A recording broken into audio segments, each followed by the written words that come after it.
आपका स्वागत है आज पीसीएम संख्या क्लासेस में। तो आज हम इस नए लेक्चर में आज भाई हम फिजिक्स के बारे में बात करने वाले हैं। तो आज हम मेरे फिजिक्स में न्यू टॉपिक लेकर आया हूँ कि आविष्कार द्रव्यमान में परिवर्तन। कि जब किसी वस्तु को अगर हम भाई आविष्कृत करें, क्या उसके द्रव्यमान में कोई चेंजिंग होती है या चेंजिंग नहीं होती, उसके बारे में आज हम डिस्कस करने वाले हैं। ठीक है, तो टॉपिक बहुत ही सॉलिड होने वाला है, तो आप ध्यान से देखना, समझना और साथ ही साथ नोट करते चलना। अगर आपको वीडियो अच्छा लगे तो फिर लाइक, सब्सक्राइब और शेयर जरूर करते चलना। तो देखो हम चलते हैं टॉपिक किसके बारे में, यानी आविष्कार द्रव्यमान में कोई परिवर्तन होता या नहीं होता किसी वस्तु को जब हम आविष्कृत करें। तो आप हेडिंग डाल सकते हैं आविष्कार द्रव्यमान में परिवर्तन।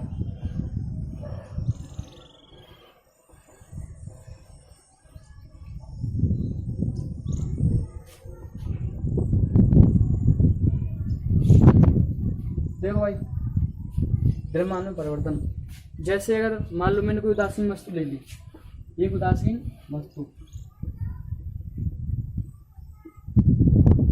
और जिसका द्रव्यमान m है, जिसका द्रव्यमान m है। अब देखो उदासीन वस्तु का मतलब समझो। पहले उदासीन व्हाट मीन्स ये न्यूट्रल, व्हाट मीन्स न्यूट्रल यानी उदासीन का मतलब क्या है। तो उदासीन का ये मतलब है भाई कि जो उदासीन वस्तु होती है ना, उदासीन का मतलब ये नहीं है कि अगर आप उसमें ये कहते हैं अगर कोई वस्तु उदासीन है तो अब ये उसमें ये नहीं कह सकते कि उसमें इलेक्ट्रॉन और प्रोटॉन नहीं है। ठीक है, उदासीन का मतलब ये है कि इसमें जितने इलेक्ट्रॉन है उतने ही प्रोटॉन है। यानी अगर मैं नेट आवेश की, नेट चार्ज की बात करूं तो उस पर नेट चार्ज होगा वो जीरो है।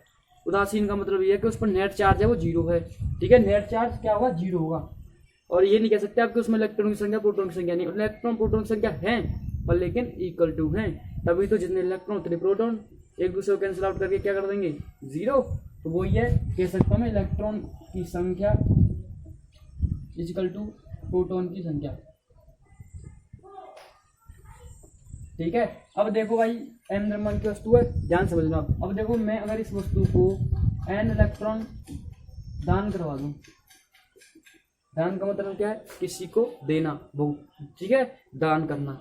ठीक है, दूसरे को इलेक्ट्रॉन प्रदान करना। अगर मैं इस वस्तु में से n इलेक्ट्रॉन क्या करवा दूं, n इलेक्ट्रॉन का दान करवा दूं, तो मुझे बताओ जब मैं वस्तु में से n इलेक्ट्रॉन का दान करवाऊंगा तो मुझे कोई वस्तु प्राप्त हुई। ठीक है, देखना ध्यान से।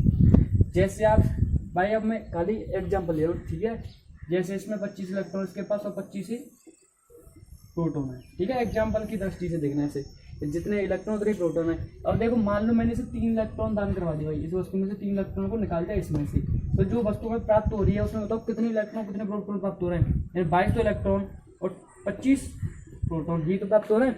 अगर मैं अब आपसे बात करूं किसमें कौन सा चार्ज आने वाला है इस वस्तु पर, तो आपका आंसर बिल्कुल राइट होगा, धनावेश। और धनावेश क्यों आने वाला है, क्योंकि इसमें जो संख्या वो किसकी संख्या अधिक हो चुकी है, प्रोटॉन की संख्या। और कितने से अधिक हो चुकी है, 3 से। अब हम बात करें बेसिकली तो 3 इस पर आवेश आ जाएगा, अधिक 3 यानी प्लस का 3 आवेश आ जाएगा। पर लेकिन बात से बोलने हम करेंगे इस वस्तु पर आवेश कैसा आ रहा है, तो आप समझ गए आवेश कैसा आ रहा है, धनावेश आ रहा है, क्योंकि इसमें संख्या प्रोटॉन की संख्या अधिक है। किसकी संख्या अधिक है, प्रोटॉन की संख्या अधिक है, इसलिए इस पर कैसा आवेश आ रहा है, धनावेश। तो मैं क्या कह सकता हूँ, ये वस्तु कैसी है, धनावेशित। पता कोई दिक्कत नहीं ना। ठीक, अब देखो मैं इसमें से इलेक्ट्रॉन का को भाई ग्रहण करवा दूँ इस वस्तु को। ठीक है, जब मैं इस वस्तु को इलेक्ट्रॉन ग्रहण करवाऊंगा तो बताना क्या होगा। ठीक है, देखो जब m द्रव्यमान की वस्तु उदासीन है, जब उसे मैं इलेक्ट्रॉन ग्रहण करवा रहा हूँ, उसका मतलब मान लो से हमने 3 इलेक्ट्रॉन ग्रहण करवा दिया है। क्या करवा दिए, 3 इलेक्ट्रॉन ग्रहण करवा दिए। जब देखो मैं इसे 3 इलेक्ट्रॉन ग्रहण करवाऊंगा तो जो वस्तु में प्राप्त होने वाली है उस पर इलेक्ट्रॉन की संख्या कितनी हो जाएगी, 28 इलेक्ट्रॉन 25 प्रोटॉन। अब बताओ कौन सा चार्ज अधिक हो गया, आप समझ गए ना, कौन सा चार्ज अधिक हो गया, इलेक्ट्रॉन। तो इलेक्ट्रॉन अधिक हो गया, इलेक्ट्रॉन की अधिक हो गया ना, इलेक्ट्रॉन देखो ये रहा। अब देखो जब इलेक्ट्रॉन की संख्या अधिक हो गई तो इसका मतलब इस वस्तु पर कैसा आवेश आने वाला है, आप समझ गए, ऋणावेशित आने वाला है, क्योंकि ऋणावेश की संख्या अधिक होगी, ऋणावेश की यानी ऋणावेश की वृद्धि होगी, यानी इलेक्ट्रॉन की इसमें वृद्धि होगी, इलेक्ट्रॉन की संख्या अधिक हो गई तो इसका मतलब इस वस्तु पर कैसा आवेश आ जाएगा, ऋणावेशित। अब मैं आपसे बात करूंगा ऋणावेशित। ठीक है, अब अगर मैं आपसे कहूँ कि इस वस्तु पर ऋणावेश है किसकी, भाई किसकी, यानी किसके आधार पर आए, किसके बेस पर आया, तो आप कह सकते हैं ये इसका जो बेस है वो क्या है, इलेक्ट्रॉन के आधार पर या इलेक्ट्रॉन की वृद्धि पर। इलेक्ट्रॉन की वृद्धि हुई तभी तो इस वस्तु को ऋणावेश प्राप्त हुआ। जब इस वस्तु को इलेक्ट्रॉन की वृद्धि हुई तभी तो ऋणावेश प्राप्त हुआ, और जब इस वस्तु में इलेक्ट्रॉन की कमी हुई तभी तो इसे धनावेश मिला। बताओ ये चीज है कि नहीं है। अगर इलेक्ट्रॉन की इसमें कमी हो गई तो इस वस्तु को धनावेश प्राप्त हो गया, इलेक्ट्रॉन की इसमें वृद्धि हो गई तो ये हो गया। ठीक है, इस चीज़ के बारे में बेसिकली पहली क्लासों में जान चुके हैं। अब देखो धनावेश ऋणावेश इसके बारे में बात पता चलेगी आपको, इलेक्ट्रॉन ग्रहण करवा दिए ये वो। ठीक है, अब देखना क्या कहना चाह रहा हूँ मैं, ध्यान दीजिए भाई। जैसे आप देखो किसी नदी के पास गए, ठीक है, आप समुद्र के पास ही गए, समझ लो आप समुद्र के पास गए। ठीक है, जब समुद्र के पास गए आप तो आपने समुद्र में आप एक बोतल लेकर गए अपने पास रखकर। ठीक है, आप अपने पास बोतल रखकर जब समुद्र के पास गए तो आपने भाई समुद्र में से एक बोतल जो पानी था निकाल दिया। ठीक है, अब भाई एक बोतल पानी जब आपने निकाला, ठीक है, तो बेसिकली अगर हम बात करें क्या एक बोतल पानी से समुद्र पर कोई प्रभाव पड़ा? अगर आपकी एक बोतल जो पानी आपने निकाला क्या उससे कोई प्रभाव पड़ेगा? उस पर कोई फर्क पड़ेगा? नहीं पड़ेगा ना। अगर प्रैक्टिकल लाइफ में अगर मैं सैद्धांतिक रूप से देखूं भाई, नहीं मुझे तो भाई संख्या चाहिए, मैंने अगर कुछ ना कुछ तो इसमें कमी हुई ना। अगर मान लो उस समुद्र में से मैंने अगर एक बोतल पानी निकाला है, एक बोतल, तो इसका मतलब भाई समुद्र के पानी में सैद्धांतिक रूप से एक बोतल की कमी हुई, एक बोतल की कमी हुई। अब अगर मैं आपसे कहूँ फिर, ठीक है, कि आपने 2 बोतल निकाला तो सैद्धांतिक रूप से तो जो भाई उस समुद्र में 2 बोतल के बराबर कमी तो हुई भाई, जिससे कोई भाई समुद्र बहुत विशाल है तो इसका मतलब उस पर कोई प्रभाव नहीं पड़ेगा। या शायद प्रैक्टिकल लाइफ में और दैनिक जीवन में तो हम कोई फर्क नहीं पड़ेगा। ठीक है, दैनिक जीवन में तो कोई फर्क नहीं है, पर लेकिन सैद्धांतिक रूप से देखें जितने अगर हम बोतल समुद्र में से निकाल लेंगे उतना तो उसमें फर्क आएगा, उतना तो उसमें अंतर आएगा। ये चीज क्लियर है यहाँ तक? ठीक है, तो बस देखो इसी चीज को अब यहाँ पर आप मिलाकर देखिए। ठीक है, इसी चीज को यहाँ पर कीजिए। तो देखो ये वस्तु को भाई, ठीक है, ठीक है, ये समुद्र है, समझ लो। अब देखो समुद्र में आप एक क्या कर रहे हैं, एक बोतल निकाल रहे हैं, इलेक्ट्रॉन की जगह आप समझ लो एक बोतल निकाल रहे हैं आप। और समुद्र में से जब आप एक बोतल निकाल रहे हैं, ठीक है, अब एक चीज बताइए, जब इस वस्तु में से आप इलेक्ट्रॉन निकालेंगे तो इस वस्तु के द्रव्यमान में कितने द्रव्यमान की कमी हो जाएगी जो वस्तु में प्राप्त हो रही है। जैसे अगर मैं कहूँ तो डेल टाइम का मतलब है द्रव्यमान में परिवर्तन। ठीक है, ये आपको दिखाता है द्रव्यमान में परिवर्तन। जैसे देखो प्लस हो गया भाई, धनावेश आ रहा है। अब देखो कितने, ध्यान समझना, देखो मान लो मैंने इस वस्तु में से एक इलेक्ट्रॉन दान कर दिया, यानी एक इलेक्ट्रॉन निकाल दिया, तो इसका मतलब इस वस्तु पर जो आवेश आएगा एक इलेक्ट्रॉन के द्रव्यमान के बराबर आएगा। भाई एक इलेक्ट्रॉन निकालने तो इसका मतलब एक इलेक्ट्रॉन का द्रव्यमान गया, कितना गया? एक इलेक्ट्रॉन का द्रव्यमान। और देखो एक इलेक्ट्रॉन का द्रव्यमान इतना होता है 9.1 इंटू मास का 31 kg। तो लिख लेना एम ऑफ ई होता है आपका 9.1 इंटू 10 मास का 31 kg। ठीक है, और एम ऑफ पी होता है आपका 1.67 इंटू 10 मास का 27 kg। ठीक है, 10 मास का 27 kg। या आप ग्राम में लिखना चाहें तो लिख लेना 1.67 गुणा 10 मास का 24 का ग्राम। ठीक है, ये इतना हो जाएगा आपका। बताओ आपको कोई दिक्कत हो तो? ठीक है, ये इसका, ये इसका, कोई दिक्कत नहीं। ठीक है, क्या कह रहा था मैं, अगर एक इलेक्ट्रॉन का दान करूंगा इतना आवेश, अगर मैंने 2 इलेक्ट्रॉन का दान कर दिया तो इतना आवेश। ठीक है, क्योंकि अगर मैंने 2 इलेक्ट्रॉन इसमें से निकाल दिए, दान कर दिया, तो इसका मतलब उस वस्तु में 2 इलेक्ट्रॉनों के द्रव्यमान के बराबर कमी हो जाएगी हैं। अगर अब नेक्स्ट बात करूँ, अगर 3 इलेक्ट्रॉन निकाल दूं तो 3 इलेक्ट्रॉन के, अगर 4 निकाल दूं तो 4 इलेक्ट्रॉन के द्रव्यमान के बराबर कमी हो जाएगी। तो हम कह सकते हैं कि यहाँ पर n इलेक्ट्रॉन के द्रव्यमान के बराबर कमी हो जाएगी। ठीक है, n दिखा सकते हैं। अब आप देखो भाई सेकंड कंडीशन जो अपोजिट है इसकी। अब देखो भाई अगर हम विपरीत चार्ज से बात करें, अगर मैं विपरीत चार्ज से चलूँ, जैसे अगर भाई अब क्या कहते हैं, मैंने जब समुद्र में से पानी निकाला था, अब हम समुद्र में अगर पानी डाल रहे हैं, अगर मैं समुद्र में पानी डालूंगा तो बताओ क्या समुद्र के पानी पर कोई फर्क पड़ेगा? कोई फर्क नहीं पड़ेगा समुद्र के पानी पर जब हम इसमें बोतल डालेंगे। देखो अगर मैं समुद्र में 1 बोतल पानी डालूंगा कोई फर्क नहीं पड़ेगा प्रैक्टिकल लाइफ में। 2 बोतल डालेंगे कोई फर्क नहीं पड़ेगा प्रैक्टिकल लाइफ में समुद्र में। पर लेकिन अगर मैं भाई कहूँ कि सिद्धांत रूप से भाई मुझे तो वैल्यू चाहिए ही चाहिए, मैं तो गणना करनी है मुझे कि समुद्र में कितना पानी में वृद्धि हुई जब मैं उसमें। अब सिद्धांत रूप से देखें, अगर मैंने उसमें 1 बोतल पानी डाला तो इसका मतलब समुद्र में 1 बोतल पानी की वृद्धि हो जाएगी। अगर 2 बोतल डाला तो 2 बोतल पानी की वृद्धि हो जाएगी। 3 डालेंगे तो 3 बोतल पानी की द्रव्यमान वृद्धि हो जाएगी। ठीक है, 3 बोतल पानी की द्रव्यमान वृद्धि हो जाएगी उसमें। अब सेम कंडीशन यहाँ पर ध्यान से देखना, अगर मैं इस वस्तु को n इलेक्ट्रॉन ग्रहण करवा दूंगा, क्या अगर n इलेक्ट्रॉन ग्रहण करवा दूं तो उसके द्रव्यमान में, उस वस्तु के द्रव्यमान में n इलेक्ट्रॉन का द्रव्यमान में वृद्धि हो जाएगी। जितना ऐसे अगर मान लो मैंने 1 इलेक्ट्रॉन इस पर ग्रहण करवाया तो इस पर क्या होगा, इस पर क्या होगा, यानी 1 इलेक्ट्रॉन के द्रव्यमान की वृद्धि हो जाएगी। 1 इलेक्ट्रॉन के द्रव्यमान कितना होता है? इतना। अगर 2 इलेक्ट्रॉन ग्रहण करवाए इतना, 3 करवाए तो इतना हो जाएगा। ऐसे ही n इलेक्ट्रॉन ग्रहण करवाए तो n इलेक्ट्रॉन के द्रव्यमान का उसमें वृद्धि हो जाएगी। बताओ कोई दिक्कत नहीं आपको यहाँ तक? कोई दिक्कत नहीं ना। जैसे ही समुद्र में अगर हम भाई वृद्धि करवा रहे इलेक्ट्रॉन की तो समझ जाओ क्या कह रहे हैं, अगर इलेक्ट्रॉन में वृद्धि है तो द्रव्यमान में भी वृद्धि हुई, ध्यान रखना। इलेक्ट्रॉन में वृद्धि तो द्रव्यमान में वृद्धि, ठीक। अगर मान लो इलेक्ट्रॉन में वृद्धि हो रही है तो द्रव्यमान में भी वृद्धि होगी।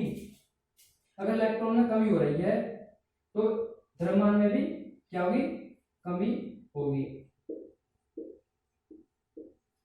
ठीक। अब देखो इस फॉर्मूला क्या निकल रहा है आपका, delta M is equal to plus minus M, और ये क्या आपका एक इलेक्ट्रॉन का द्रव्यमान है, ये क्या एक इलेक्ट्रॉन का द्रव्यमान, ये रहा आपका, क्या लिख सकता हूँ एम बी, ये आपका फॉर्मूला निकला। अब देखो ये कौन क्या चीज है इसके ऊपर, ये क्या आपका द्रव्यमान में परिवर्तन, द्रव्यमान में परिवर्तन, ये क्या आपका द्रव्यमान में परिवर्तन है, ठीक है। एन क्या है, स्थानांतरित इलेक्ट्रॉन की संख्या, स्थानांतरित इलेक्ट्रॉन की संख्या। और देखो ये स्थानांतरित इलेक्ट्रॉन की संख्या है, तो मतलब ई क्या है, एम ई, एक इलेक्ट्रॉन का द्रव्यमान है, एम ई क्या है, एक इलेक्ट्रॉन का द्रव्यमान।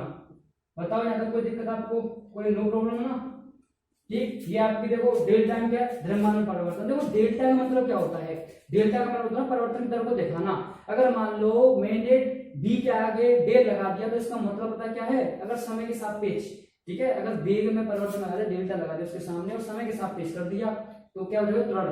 वेग में परिवर्तन को त्वरण कहते हैं। तो जो परिवर्तन की दर होती है ना वो डेल्टा बताता है कि परिवर्तन कैसा हो रहा है, क्योंकि तभी तो हम डी ओवर डी टी प्रयोग करते हैं। आपने डिफरेंशिएशन में यूज किया होगा डी ओवर डी टी, तो क्या होता है परिवर्तन की दर को दिखाता है। तो सेम कंडीशन यही है, डेल्टा का मतलब क्या होता है परिवर्तन को दिखाना, किसको, परिवर्तन को दिखाना।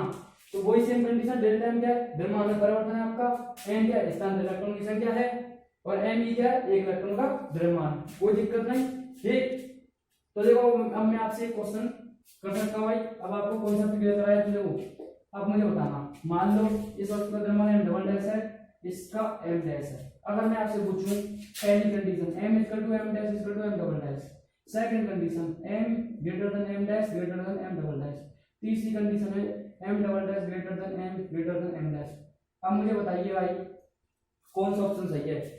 इसका मतलब है कि तीनों का द्रव्यमान बराबर है, इसका मतलब इसका द्रव्यमान सबसे अधिक, इसका इससे कम, इसका इससे कम, ठीक है। आपके पास ऑप्शन है तो आप कौन सा समान आंसर इसका जरूर देना।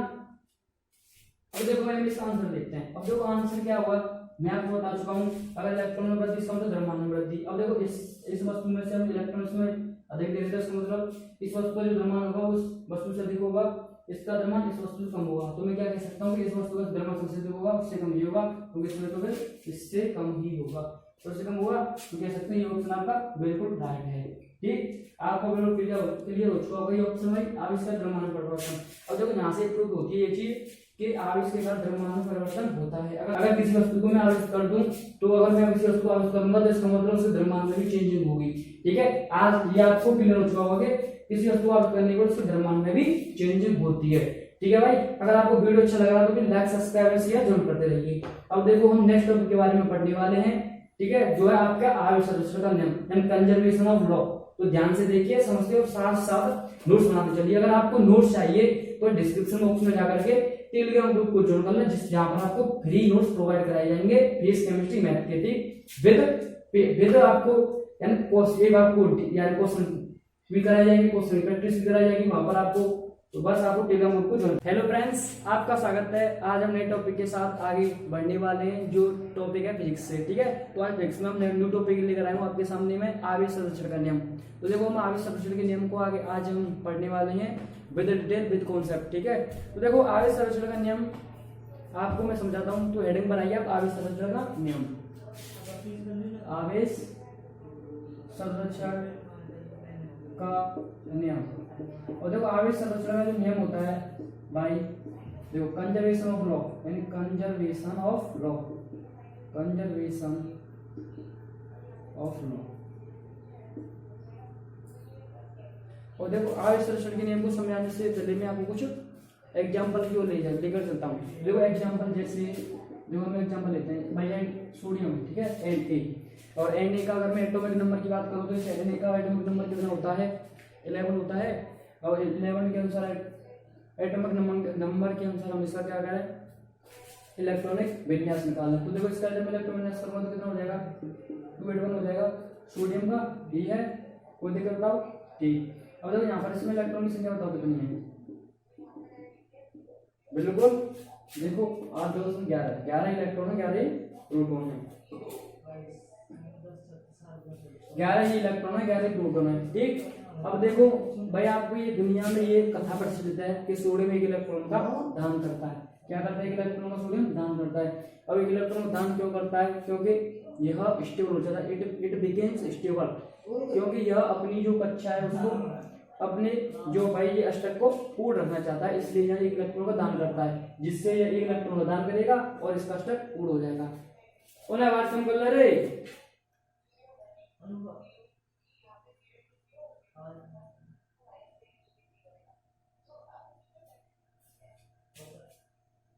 तो देखो भाई, क्या कह रहा था मैं, ये क्या करता है? एक इलेक्ट्रॉन का दान करता है। दान क्यों करता है? क्योंकि ये अपने अष्टक को पूर्ण रखना चाहता है। जब ये इलेक्ट्रॉन एक इलेक्ट्रॉन का दान करेगा तो देखो ध्यान से देखना, एक इलेक्ट्रॉन का इसने दान कर दिया। अब बताओ मुझे, इस पर इलेक्ट्रॉन कितने होने? समझ गए आप? इलेक्ट्रॉन 10 होने, प्रोटॉन 11 होने, ठीक। एक इलेक्ट्रॉन कम हो गया जब एक इलेक्ट्रॉन निकालेगा तो। अब देखो एक इलेक्ट्रॉन निकालेगा तो बताओ इस पर जो चार्ज आने वाला है वो क्या आने वाला है? आप समझ गए, चार्ज 11 प्लस और 10 माइनस का, तो इसका मतलब किसकी संख्या अधिक? प्लस की संख्या अधिक। कितने से अधिक? प्लस की 1 से अधिक। तो इस पर चार्ज कैसा जाएगा? कोई दिक्कत नहीं है, ठीक। अब देखो सीएल भाई साहब की कंडीशन कैसी है? इन भाई साहब कंडीशन कितनी कैसी है? इन भाई साहब कंडीशन ऐसी है कि कोई अगर इनमें बीच में कोई अगर एक इलेक्ट्रॉन दे दे तो इनका जो जीवन है वो एकदम परफेक्ट हो जाता है, पूर्ण हो जाता है इनका जीवन, अगर इनको एक इलेक्ट्रॉन कोई दे दे तो ठीक है। और देखो सीएल का जो एटॉमिक नंबर कितना होता है? 17 होता है। तो उसके अनुसार हम इसका इलेक्ट्रॉन विन्यास करेंगे तो 287 हो जाएगा, ठीक। यहाँ पर इलेक्ट्रॉन की संख्या कितनी है?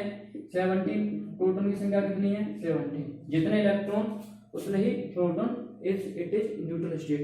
जब यह न्यूट्रल स्टेट होता है तो जितने इलेक्ट्रॉन उतनी प्रोटॉन की संख्या होती है। When it is neutral state then electron and number of electron and number of proton is equal, ठीक है। नंबर ऑफ जो इलेक्ट्रॉन प्रोटॉन उसकी संख्या कितनी होती है? समान होती है। तो देखो भाई क्या करेगा, सीएल इलेक्ट्रॉन को ग्रेड करेगा। जब इलेक्ट्रॉन ग्रेड करेगा तो बताओ यहाँ पर इलेक्ट्रॉन की संख्या कितनी है? 17। और यहाँ पर इलेक्ट्रॉन की संख्या कितनी हो जाएगी? समझ गया? तो एक इलेक्ट्रॉन इसने ग्रेड किया तो इसका मतलब इलेक्ट्रॉन इंक्रीज हो जाएगा, इलेक्ट्रॉन की संख्या में वृद्धि हो जाएगी, ठीक है। इसके नंबर में इंक्रीजिंग हो जाएगी। इलेक्ट्रॉन का 17 था, ये 18 हो गया। अब मैं बात करूं प्रोटॉन कितना है, तो प्रोटॉन वाई वही सेम 17। अब देखो इस पर चार्ज कौन सा डेवलप होगा? अब चार्ज डेवलप देखने के लिए भाई कौन सा चार्ज इन या मैक्सिमम में, तो भाई कौन सा? देखो इलेक्ट्रॉन मैग्नेटिक यानी नेगेटिव चार्ज इज मैक्सिमम। तो नेगेटिव चार्ज भाई मैक्सिमम में है तो हम कह सकते हैं कि इसमें कैसा चार्ज आने वाला है? नेगेटिव। नेगेटिव चार्ज मैक्सिमम है और पॉजिटिव चार्ज, और कितने से नेगेटिव चार्ज है मैक्सिमम में? 1 से। तो 1 से तो इसका मतलब इस पर नेगेटिव चार्ज ये आ जाएगा प्लस माइनस का 1, ठीक। अब देखो इसने ये किया, इसने ये काम कर दिया, ठीक है, कोई दिक्कत नहीं। अब देखो नेक्स्ट में क्या होगा, अगर मैं इस रिएक्शन को जोड़ूंगा देखो आपको दिख रहा होगा इलेक्ट्रॉन से इलेक्ट्रॉन कैंसिल हो जाएगा, ठीक है। Na क्या बनेगा? Na प्लस Cl नेगेटिव मिलकर क्या बना लेंगे? NaCl, ठीक है। इस चीज को भी आप जानते होंगे। तो देखो ऐसे बनता है, इस प्रोसेस के अनुसार ये बनता है Na प्लस Cl नेगेटिव, तब जाकर बनता है NaCl लवण, ठीक है, तब जाकर बनता है ये NaCl लवण, ठीक है। तो देखो मैं इसको ऊपर रखते हैं तब देखते हैं आवेश संरचना का नियम क्या चीज है। इस एग्जांपल के द्वारा मैं आपको सिंपली दिखा रहा था NaCl। देखो अब देखते हैं भाई हम आगे चलते हैं। क्या था? Na प्लस और Cl नेगेटिव मिलकर क्या बनाता है? NaCl। ये आपके लिए बिल्कुल क्लियर हो चुका होगा। Na प्लस Cl नेगेटिव मिलकर क्या बनाते हैं? NaCl। अब देखते हैं, ध्यान से समझना, ठीक। देखो मैं आपको लिख रहा हूं यहाँ पर अवक्रिया के पूर्व, ठीक है। अवक्रिया के पूर्व क्या क्या चीज हुई और अवक्रिया के पश्चात क्या क्या चीज हुई। तो देखो अवक्रिया के पूर्व और अवक्रिया के पश्चात, देखो ध्यान से, अवक्रिया के पश्चात, ठीक है। तो देखो अवक्रिया के पूर्व, अवक्रिया के पश्चात, ध्यान से समझना। अब मैं बात करूंगा पहले कुल धनावेश की। पहले पॉइंट में किस बात करेंगे हम? पहले पॉइंट में बात करेंगे कुल धनावेश। और तो पहले पॉइंट में बात करने वाले कुल धनावेश के बारे में, सेकंड पॉइंट में बात करने वाले हम कुल ऋणावेश के बारे में, थर्ड पॉइंट में बात करने वाले हम कुल आवेशों की संख्या के बारे में, आवेशों की संख्या, और लास्ट पॉइंट है उसके बारे में बात करेंगे कुल आवेश, ठीक है। इसमें कितना नेट चार्ज है, तो ध्यान से समझना भाई, ध्यान से देखो क्या कह रहा है पहला पॉइंट, कुल धनावेश, टोटल धनावेश कितना है यहाँ पर। तो देखो अगर बात करूं मैं इस पर टोटल और यहाँ पर धनावेश कितना है, टोटल पॉजिटिव चार्ज कितना है, देखो अवक्रिया के पूर्व, देखो रिएक्शन के पूर्व ये है, रिएक्शन के बाद ये, यानी अवक्रिया यहाँ पर स्टार्ट हुई, उसके बाद ये पश्चात है, यानी अवक्रिया के पूर्व अवक्रिया के पश्चात। अब देखो अवक्रिया के पूर्व अगर मैं बात करूँ आपसे कुल धनावेश, तो अवक्रिया के पूर्व कुल धनावेश कितना है, देखो ये रहा बस ओनली कितना चार्ज है प्लस का 1, कोई दिक्कत नहीं। अवक्रिया के पूर्व कुल कितना आवेश है प्लस का 1। अब मैं बात करूँ अवक्रिया के पश्चात, तो आपको पता है क्या अवक्रिया के पश्चात कितना आवेश है, कोई आवेश नहीं है। क्या है आवेश, बिल्कुल आवेश ही नहीं है, क्योंकि इस पर कोई आवेश नहीं है इनिशियल पर, ठीक। तो कह सकता हूँ अवक्रिया के कुछ कोई भी धनावेश नहीं है, ठीक। अब इधर देखो अवक्रिया के पूर्व कुल ऋणावेश कितना है, देखो अवक्रिया के पूर्व कुल ऋणावेश कितना होता है भाई माइनस का 1। अवक्रिया के पूर्व कुल ऋणावेश कितना है माइनस का 1। अब देखो अवक्रिया के पश्चात कोई आवेश है, कोई आवेश ही नहीं है अवक्रिया के पश्चात। तो अब देखो, अब ध्यान समझना आवेशों की संख्या भाई, आवेशों की संख्या। अब मैं आपसे पूछूं कि इधर अवक्रिया के पूर्व आवेश कितने हैं, टोटल चार्ज होता है ना आपको, ठीक है। टोटल चार्ज देखो, एक चार्ज तो ये रहा आपके पास, एक चार्ज ये रहा, कितना बना चार्ज भाई, 2 चार्ज है ना, बिल्कुल बताओ क्लियर है। एक चार्ज ये रहा और एक चार्ज ये रहा, आवेश की संख्या कितनी हो गई 2। तो कह सकता हूं यहाँ पर आवेशों की संख्या कितनी है 2। बताओ क्लियर, कोई दिक्कत नहीं। अब चलते नेक्स्ट, अवक्रिया के पश्चात बता दूं मुझे भाई आवेश कितना है, आपका आंसर बिल्कुल राइट है, कितना है 0, ठीक। अब देखो नेक्स्ट कुल आवेश, किसके बारे में बात करने वाले हम, कुल आवेश के बारे में। तो बताओ अवक्रिया के पूर्व कुल आवेश, इसको ध्यान से समझना भाई। कुल आवेश, यहाँ पर क्या पूछा था, आवेशों की संख्या, नंबर ऑफ चार्ज, यहाँ पर क्या पूछा है नेट चार्ज। और नेट चार्ज की बात कर रहा है, तो इसका मतलब देखो एक तो आपके पास +1 है। अब क्योंकि भाई मैंने बताया था आपको, जो मैंने इंट्रोडक्शन बताया था, मैं जब चार्ज का इंट्रोडक्शन में बताया था मैंने कि आवेशों का क्या होता है, सदैव बीजगणितीय होता है। आवेश भी बीजगणितीय योग, यानी जैसे प्लस प्लस जुड़ते हैं ऐसे ही आवेश का भी योग होता है। तो सेम कंडीशन, आवेश का मतलब इसका बीजगणितीय योग होगा, बीजगणितीय होगा। देखो ये आपको -1 हो गया, ये +1 -1 कितना होगा 0 है। अब देखिए अवक्रिया के पश्चात कितना आवेश है 0। आपको एक चीज भाई यहाँ पर क्या चीज मिली, यानी देखो क्या चीज 0 0, यानी क्या चीज आपको एकदम इक्वल मिली, क्या मिला कुल आवेश। तो यही है आवेश संरचना, यानी कि अवक्रिया के पूर्व तथा अवक्रिया के पश्चात जो भी चीज संरक्षित रहती है उसे हम कहते हैं आवेश संरचना नियम। तो यहाँ पर क्या चीज है कुल आवेश। तो ध्यान रखना आपको अवक्रिया के पूर्व अवक्रिया के पश्चात कुल आवेश दिख रहा होगा, आपको यही मिलेगा, ठीक है। तो अब कंफ्यूज होने की कोई दिक्कत नहीं है। अवक्रिया के पूर्व अवक्रिया के पश्चात जो भी चीज संरक्षित रहती है वो होता है संरचना नियम, और आपको कुल आवेश ही संरक्षित मिलेगा। और देखो अगर आपके मन में क्वेश्चन आ रहा होगा ये 0 0 हो सकते हैं, ये 0 0 हो सकते हैं भाई, और नहीं भी हो सकते, ठीक है। इस पर कोई डिपेंड नहीं करता, इनकी वैल्यू बराबर हो भी सकती है, नहीं भी हो सकती, ठीक है। पर लेकिन ये आपको कुल आवेश समझ होंगे। तो आप ऐसे भी कह सकते हैं दूसरे शब्दों में, सेकंड शब्दों में आप क्या कह सकते हैं कि देखो आवेशों को न तो उत्पन्न किया जा सकता है ना ही नष्ट किया जा सकता है। आवेश को सिर्फ वन सिस्टम से, एक निकाय से दूसरे निकाय में चेंज किया जा सकता है। देखो न तो हम आवेश को उत्पन्न कर सकते हैं, ना ही आवेश को भाई नष्ट कर सकते हैं। ओनली एक निकाय से दूसरे निकाय में चेंजिंग कर सकते हैं आवेशों में, ठीक है भाई, समझिए आप। न तो आवेश को उत्पन्न कर सकते हैं, ना ही हम नष्ट कर सकते हैं, बस एक निकाय से दूसरे निकाय में बदल सकते हैं। अगर मैं आपको बताना चाहूं कि फिर ये नियम भाई यहाँ पर लगता कहाँ पर, किस किस जगह पर, तो देखो जब रेडियोएक्टिव क्षय नहीं होता है तब भी इस नियम काम आता है, ठीक है। जब न्यूक्लियर रिएक्टरों की रिएक्शन अवक्रिया होती हैं तब भी ये नियम काम आता है, आवेश संरक्षण का नियम। इसके बारे में आप सेकंड फिक्स में पढ़ोगे कि न्यूक्लियर रिएक्टर रिएक्शन क्या होती है, ठीक है, और रेडियोएक्टिव क्षय क्या होता है, इसके बारे में हम पढ़ने वाले हैं सेकंड बुक में।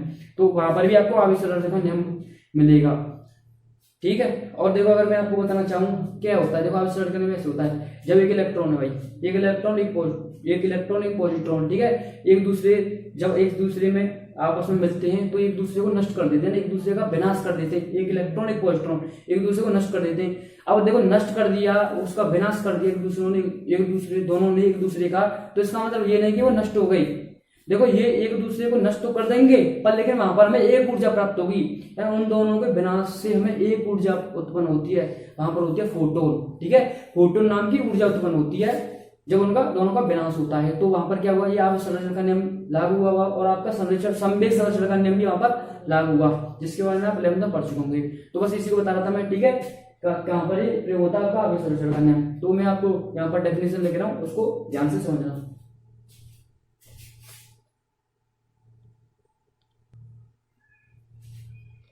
देखो मैं डेफिनेशन लिखता हूँ यहाँ पर, संवेग संरक्षण की, किसकी, आवेश संरक्षण की डेफिनेशन लिखता हूँ, आवेश संरक्षण का नियम की। देखो आवेश संरक्षण के नियम की डेफिनेशन,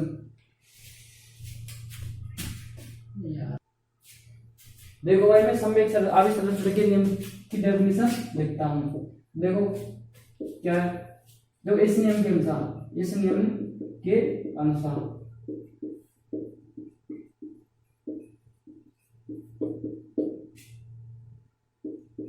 क्या समझना, इस नियम के अनुसार, इस नियम में क्या होता है, देखो ना तो हवाई आवेश को उत्पन्न किया जा सकता है, ना तो आवेश को उत्पन्न किया जा सकता है, ना तो आवेश को उत्पन्न किया जा सकता है और ना ही नष्ट किया जा सकता है, और ना ही नष्ट, भैया जी मेरे भाई यार तुम मेरा मान ना रहे को भाई, रात देने के बाद जाओ यार वीडियो जल्दी के, अब आ रही होंगी,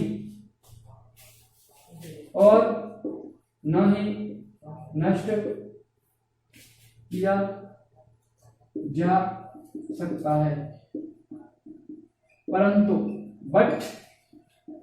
but we are changing one system to second system, ठीक है, हम एक सिस्टम से दूसरे में बदल सकते हैं, परंतु एक निकाय से दूसरे निकाय में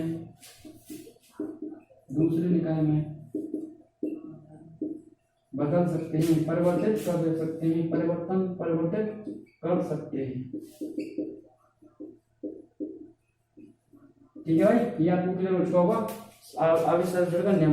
अब देखो हम नेक्स्ट नियम के बारे में पढ़ते हैं, जो नेक्स्ट है जो बहुत ज्यादा इंपॉर्टेंट है, ध्यान से समझना, जो है आवेशन, ठीक है, आवेशन पर हम पढ़ने वाले हैं इसी लेक्चर में, आवेशन के ऊपर, ठीक है।